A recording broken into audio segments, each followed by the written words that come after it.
नमस्कार दोस्तों, मैं हिमांशु मिश्रा आपका स्वागत करता हूं हिंदू राष्ट्र 3.0 के यूट्यूब चैनल पर। दोस्तों, भारत में त्योहारों की अपनी एक अलग ही धूम रहती है। चाहे दिवाली, चाहे रक्षाबंधन, चाहे दशहरा, चाहे नवरात्रि, कोई भी त्योहार हो, भारत के अंदर एक अलग ही धूम रहती है। इसमें बेहद खास और उत्साह भरा त्योहार होता है भारत के अंदर, और जबरदस्त तरीके से लोग इकट्ठा होते हैं, अपने त्योहारों को मनाते हैं। लेकिन अब हमारे देश में नवरात्रि का पर्व चल रहा है। आखिर इसके पीछे का ऐतिहासिक कारण, धार्मिक कारण क्या है, आइए आपको बताते हैं। देखिए, हमारे देश में 4 नवरात्रि होते हैं। 2 गुप्त होते हैं और एक शारदीय होता है, एक चैत्र नवरात्रि होता है। ये तो हम सभी को पता होता है। 2 नवरात्रि तो सभी को पता होता है, लेकिन 2 गुप्त नवरात्रि होते हैं। तो दोस्तों, आप में कई लोग गरबा, डांडिया, पूजा के साथ नवरात्रि के पर्व को मनाते हैं। लेकिन क्या आप जानते हैं कि नवरात्रि मनाई क्यों जाती है? इसके पीछे ऐतिहासिक कथाएं क्या हैं? क्या कारण है?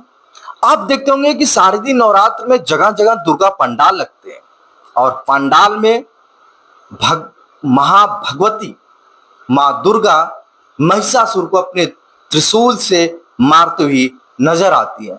तो क्या आप इसके पीछे का कारण जानते हैं? देखिए, महिषासुर तपस्या करके आपको गहराई बता रहा हूं नवरात्रि की।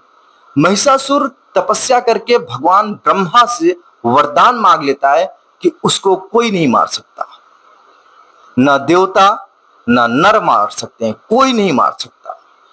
महिषासुर इसी का फायदा उठा के धरती लोक पर, देवलोक पर, तीनों लोकों पर तांडव करता है, और इस तरीके से तांडव करता है कि देवता से लेकर मनुष्य तक उससे परेशान हो जाते हैं। जब देवता महिषासुर के इस तांडव को नहीं सह पाते तो ब्रह्मा, विष्णु, महेश के पास पहुंचते हैं। तो उन्होंने अपनी शक्तियों से मां भगवती को जन्म दिया, और शक्ति स्वरूपा बनकर मां जगदम्बा प्रकट होती है और महिषासुर को युद्ध के लिए ललकारती है। ये राक्षस इतना मायावी होता है, ये राक्षस इतना मायावी होता है कि अनेकों रूप बदलता है। लेकिन मां भगवती, जिसको अपने सभी अस्त्र शस्त्र स्वयं देवताओं ने दिया हो, स्वयं नारायण ने दिया हो, स्वयं महादेव ने दिया हो, उस भगवती को कौन हरा सकता था? 10वें दिन, कौन से दिन? 10वें दिन मां भगवती उस राक्षस का वध कर देती है। 10वें दिन मां भगवती उस राक्षस का वध कर देती है, और देवता, नर जितने भी होते हैं, सब मां भगवती की पूजा करना शुरू कर देते हैं। मां की आराधना 9 दिन तक करते हैं। 10वें दिन आप देखते होंगे रावण जैसे दुर्दांत अपराधी का लोग पुतला फूंकते हैं। इसके पीछे की भी कहानी हम आपको बताने जा रहे हैं। देखिए, 2 ऐतिहासिक कथाएं हैं। पहली मैंने आपको बता दी, अब दूसरी आप सुनिए, जो अभी तक चलती आई है। हम इसकी पुष्टि नहीं करते हैं, लेकिन अभी तक जो चलती आई उस कहानी को मैं बताने जा रहा हूं। यह भगवान राम के वन गमन और लंका पे चढ़ाई को लेकर है। भगवान राम जब लंका पे चढ़ाई करते हैं, उससे पहले मां भगवती की आराधना करते हैं। लगातार 9 दिन आराधना करते हैं, और 10वें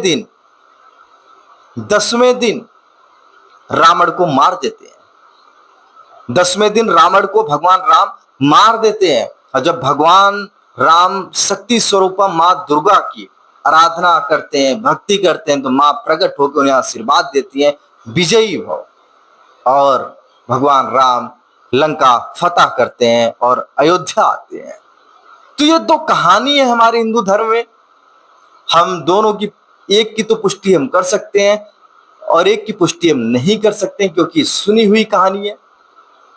तो दोस्तों, ऐसे ही धार्मिक कथाओं के लिए आप हिंदू राष्ट्र 3.0 के यूट्यूब चैनल को सब्सक्राइब कर लीजिए। धन्यवाद।